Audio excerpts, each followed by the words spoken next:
সুধী ভক্তবৃন্দগণ, আজ হলো 12ই মে 2026 খ্রিস্টাব্দ মঙ্গলবার। ভোরে রাত্রি 3:30টার সময় ঘুমের থেকে উঠে স্নান আহ্নিক আদি করে আমরা ভোর 5টার সময় পানিসাগর পদ্মবিল অর্চিতা দেবনাথের ঠাকুরাঙ্গিনাথ থেকে বেরিয়েছি। টোটো রিক্সা করে এসে উপস্থিত হয়েছি পানিসাগরে।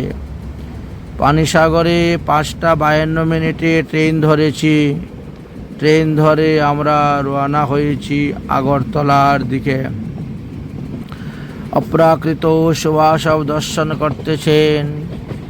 উত্তর ত্রিপুরার রাজ্যের এই শোভা দর্শন করে করে আমরা ধীরে ধীরে রওনা হলাম আগরতলার দিকে। ট্রেনের রাস্তাটি অনেক উপরে, নিচে অনেক বাড়িঘর দেখা যাচ্ছে। আমরা ট্রেনে পার হয়ে যাচ্ছি। আমরা আগরতলা যাব।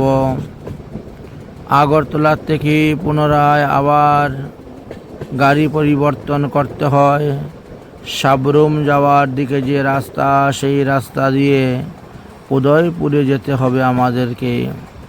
উদয়পুর থেকে আবার সেখান থেকে টোটো করে ব্রহ্মবাড়ি যেতে হবে। সেখান থেকে আবার বাস করে অমরপুর যেতে হবে। সেখান থেকে আবার টোটো রিক্সা করে রাঙ্গামাটি যেতে হবে ইন্দ্রজিৎ চক্রবর্তীর ঠাকুরাঙ্গিনায়। তাই আমরা সকাল সকাল রওনা হয়ে গেছি ট্রেনে করে। আপনারা দেখতে পাচ্ছেন আমরা ট্রেন লাইনে চড়তেছি আর আমরা ভিডিও করতেছি। এই যে আমরা ধীরে ধীরে আমাদের অগ্রসর হতে হতে আমরা কুমারঘাট এসে পৌঁছে গেছি। পানিসাগর হইতে কুমারঘাট এসে গেছে। আমাদের সাধু মহারাজ ঘুমিয়ে পড়েছেন। সুন্দর হাওয়া লাগতেছে তো, প্রাকৃতিক হাওয়া পেয়ে আর কি সুন্দর মনের মতো ঘুমাচ্ছেন। উঠো উঠো সাধু বাবা, সকালবেলার একটু বাল্যভোগ করে নাও। একটু চিড়া ভাজা আমার সঙ্গে আছে, মুড়ি ভাজা, আদা কাঁচা লঙ্কা দিয়ে চিড়া ভাজা করে এনেছি। ও সাধু বাবা উঠো। ওরে বাবা কত ঘুমাচ্ছে গো। রাত্রে 3:30টার সময় ঘুমের থেকে উঠে স্নান আহ্নিক করে 5টার মধ্যে বেরোতে হয়েছে। এই জন্য এখন ট্রেনে বসেই মুক্ত হাওয়া পেয়ে ঘুমিয়ে পড়েছেন। গীতা হাতেই পড়ে আছে আর তিনি ঘুমাচ্ছেন।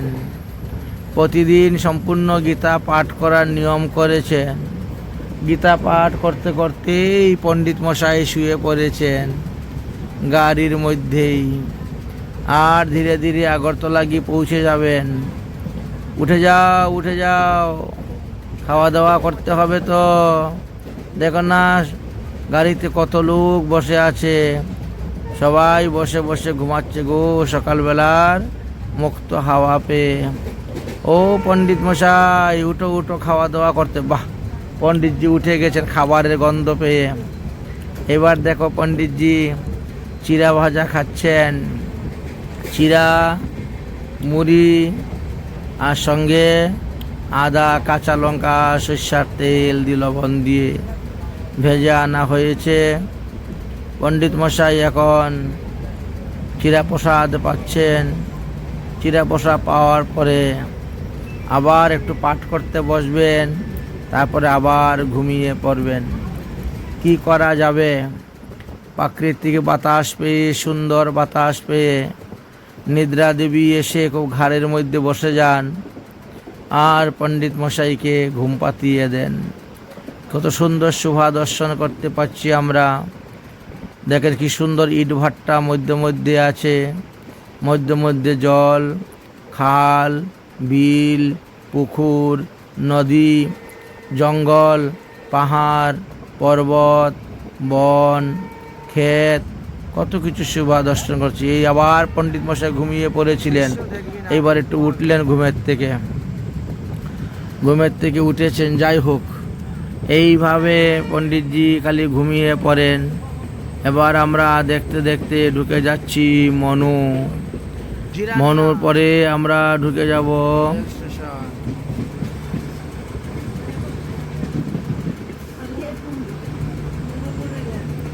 এই যে আমরা রেল স্টেশনে ঢুকে গেলাম। এইভাবে ত্রিপুরার সৌন্দর্য দৃশ্য দর্শন করে করে আমরা অগ্রসর হচ্ছি আগরতলার দিকে এবং আমরা এসে উপস্থিত হয়ে গেছি তেল্লামুড়া। প্রায় জায়গাতেই ট্রেন ক্রসিং করেছে। ক্রসিংয়ের কারণে আজকে আমাদের প্রায় 30-35 মিনিট সময় দেরি হয়ে গিয়েছে। তারপরে আমরা যোগেন্দ্রনগর রেল স্টেশনে এসে উপস্থিত হয়ে গেছি। যোগেন্দ্রনগর রেল স্টেশনে অনেকক্ষণ দাঁড়িয়েছে, এখানে ক্রসিং হয়েছে, তাই সব মালপত্র সবাই নামাতে শুরু করেছেন।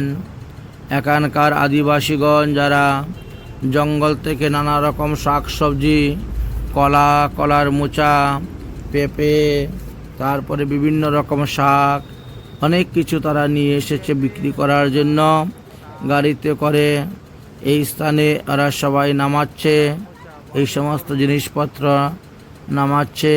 দেখতে পাচ্ছেন অনেক দূর থেকে এরা নিয়ে এসেছে। এটি হলো যোগেন্দ্রনগর রেল স্টেশন।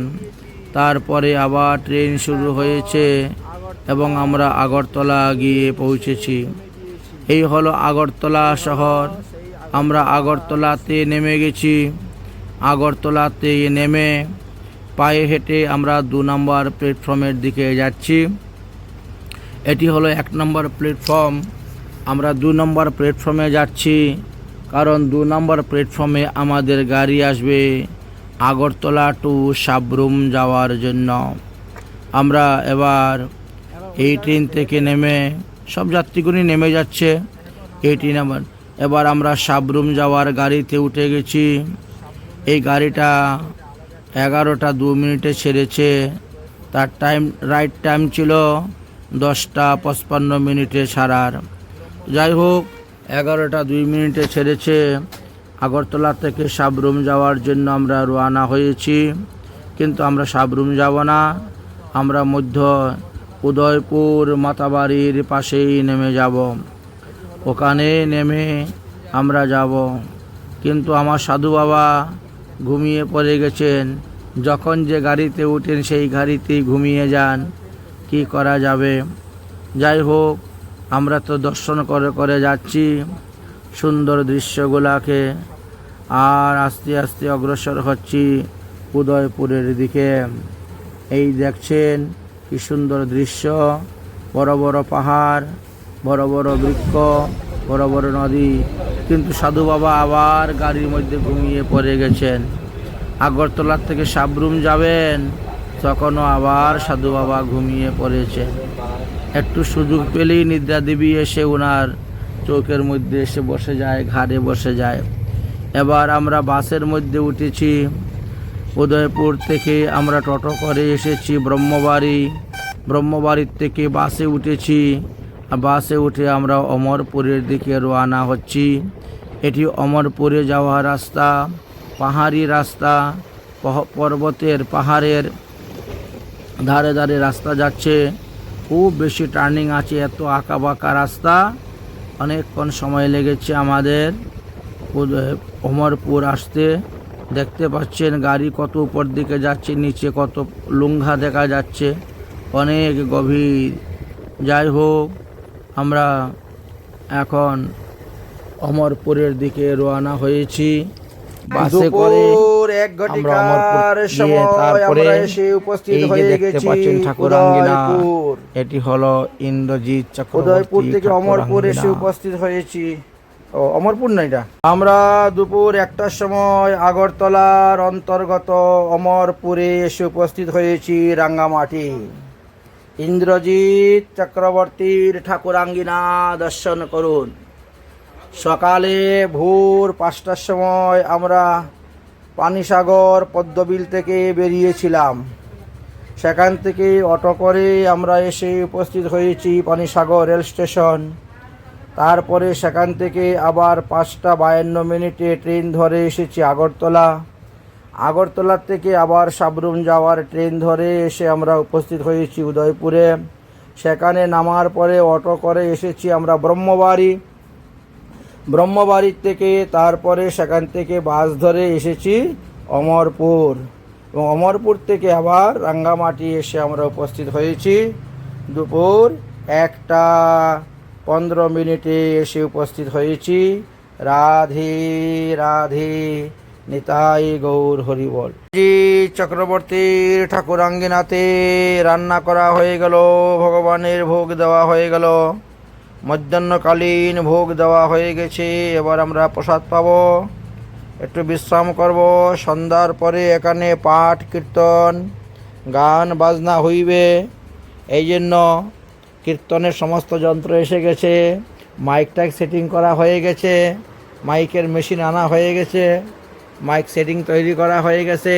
পাঠ কীর্তন করার জন্য বক্স এসে গেছে, বাইরে বক্স লাগানো হয়েছে, উপরে মাইক লাগানো হয়েছে, এখানে মেশিন মৃদঙ্গ সব এসে গেছে কীর্তনের জন্য। রাধে রাধে, নিতাই গৌর হরিবোল হরিবোল। অমরপুর রাঙ্গামাটি, রাধে রাধে। দেখেন কি সুন্দর ঠাকুরকে ফুল দিয়ে সাজানো হয়েছে, একেবারে পুষ্পদুল বলে মনে হচ্ছে। পুষ্পদুলের সময় এরকম ফুল দিয়ে ঠাকুরকে সাজানো হয়, সেইভাবে সাজানো হয়েছে। জয় রাধে, জয় রাধে, জয় রাধে।